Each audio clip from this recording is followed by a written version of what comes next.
comprends aussi, hein, vu son âge, le matériel numérique, tout ça, bon, bah, voilà.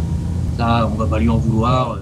S'il arrive à se sevrer de l'alcool et à résoudre ces problèmes-là, je lui promets, je lui prévois un grand avenir. Ils nous ont tant confinés, puis déconfinés, reconfinés, qu'on redoutait d'être in fine déconfinés.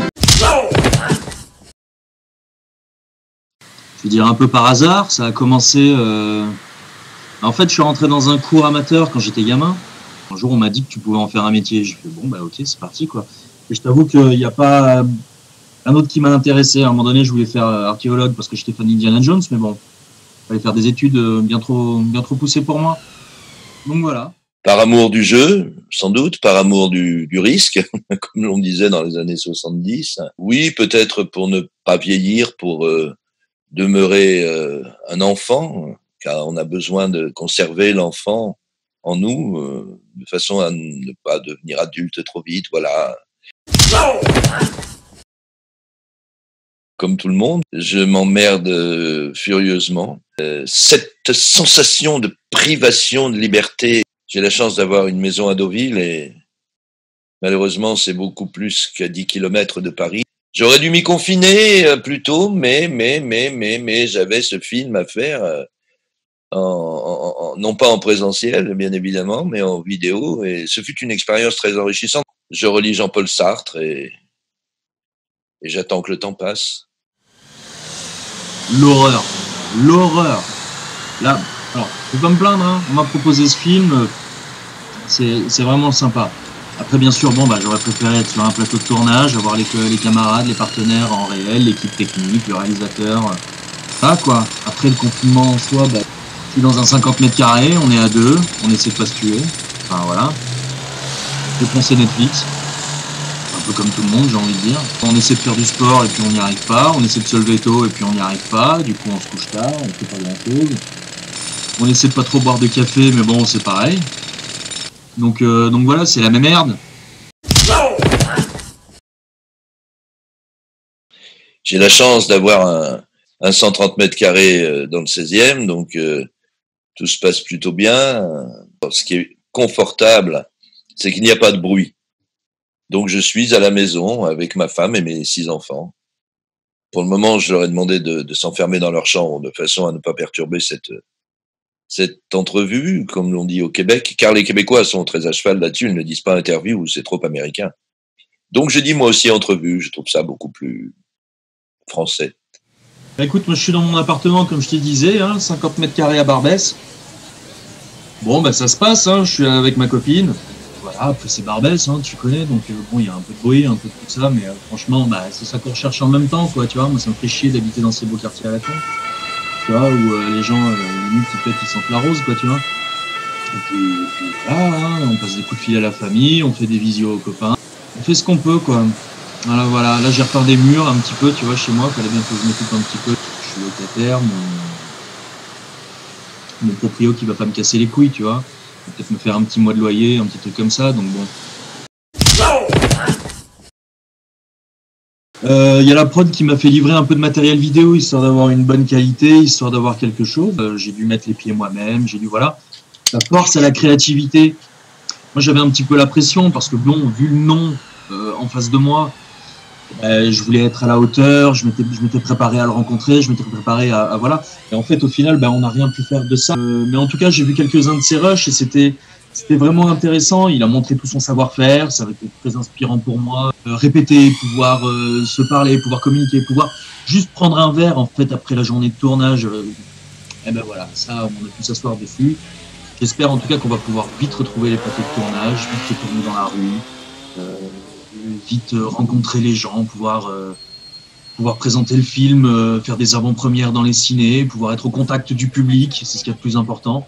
Une impression très particulière, inédite, et j'espère que ça ne modifiera pas dans le temps définitif notre façon de faire du cinéma, qui est quand même une très belle façon de faire du cinéma. C'est très curieux de tourner à distance, car on n'a pas la présence, par définition, de son partenaire. On ne s'est jamais rencontré dans la vraie vie et nous avons fait les répétitions, les lectures, le tournage en visio, comme l'on dit maintenant. Les regards, chose la plus importante pour moi, pour un acteur, les regards nous manquaient vraiment parce que regarder une caméra, ce n'est pas plonger dans le regard de son ou de sa partenaire, enfin son partenaire en l'occurrence. Je n'étais pas obligé de porter un costume intégral, hein. Je ne me mettais en chemise ou en veste que pour la caméra, donc je pouvais très bien être en pantalon de pyjama. J'ai un pyjama en soie magnifique, très confortable, et pour les tournages, c'est le bonheur, mais très insécurisant pour le jeu. En même temps, cette prise de risque que les acteurs recherchent, j'ai l'impression de l'avoir vécu. Ce fut une vraie rencontre. C'est un jeune comédien prometteur, enfin jeune, il a commencé quand même très tard. Je n'ai pas lu toute sa filmographie, d'ailleurs je l'ai cherché sur Wikipédia et je ne l'ai pas trouvé. C'est un garçon sympathique qui a parfois quelques petits problèmes de mémoire, voilà. Je pense que c'est dû à l'alcool, car il ne crache pas sur la bouteille, si je puis dire. Il m'arrive aussi de boire un verre ou deux à l'occasion, mais pas pendant le travail. Ça, pendant le travail, c'est une chose, comment dirais-je, innommable. En dehors de ça, c'est un bon camarade. Quand il connaît son texte et qu'il est à l'heure pour le tournage aussi, prétextant un jour qu'il était en train de monter son pied de projecteur, il nous a fait poireauter 1h30 quand même, 1h30 quand même, 1h30. Bon, après, ça s'est bien passé. Et je pense qu'il a tourné avec un prompteur, avec le texte sur l'écran, n'est-ce pas? S'il arrive à se sevrer de l'alcool et à résoudre ces problèmes-là, je lui promets, je lui prévois un grand avenir, un grand avenir. Et puis si ça ne marche pas, il pourra toujours être technicien, hein, ces petits métiers dont nous avons besoin aussi pour faire des films, puisque maintenant il a appris à monter des projos, comme on dit dans le métier. Son CV parle pour lui, hein, parcours incroyable, premier prix de conservatoire, des films très jeunes, il a tourné avec les plus grands très vite et il continue de le faire aujourd'hui. C'était intéressant aussi de confronter nos deux méthodes, clairement. Lui, on sent très bien le texte su, mais vraiment par cœur de chez Parker, on pouvait même entendre la virgule limite du scénario. C'est une technique. Moi, je t'avoue que j'aime bien, quand on m'en laisse la liberté, m'approprier le texte à ma sauce, y mettre ma gouaille, y mettre un peu qui je suis, y mettre un peu voilà, de ma personnalité. Je pense que c'est aussi pour ça qu'on nous prend pour des films, c'est-à-dire que on nous choisit parce qu'on a une personnalité, parce qu'on a une gueule, parce qu'on a une voix, parce qu'on a un phrasé, parce qu'on a... Donc voilà, moi j'ai mis de ma personne.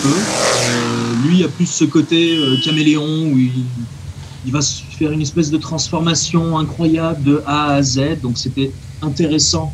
Je le sentais un petit peu agacé quelquefois quand des choses n'allaient pas suffisamment pour lui. Je comprends aussi, hein, vu son âge, le matériel numérique, tout ça, bon, voilà. Ça, on va pas lui en vouloir, c'est des anciens. Il faut en prendre soin aussi de nos anciens. Et le plus embêtant, je vais me permettre de le dire, c'est que, voilà, à 18h, fin de journée pour lui. C'est l'heure de la soupe, bon, on s'adapte. C'est un monsieur, voilà, on s'adapte. Moi, si j'avais pu, bon, j'aurais tourné jusqu'à minuit, 1h du matin, peu importe, en fait, je m'en fous. Hein. Je suis là, j'ai un peu de ça à foutre un peu pendant le confinement. Déconfiné.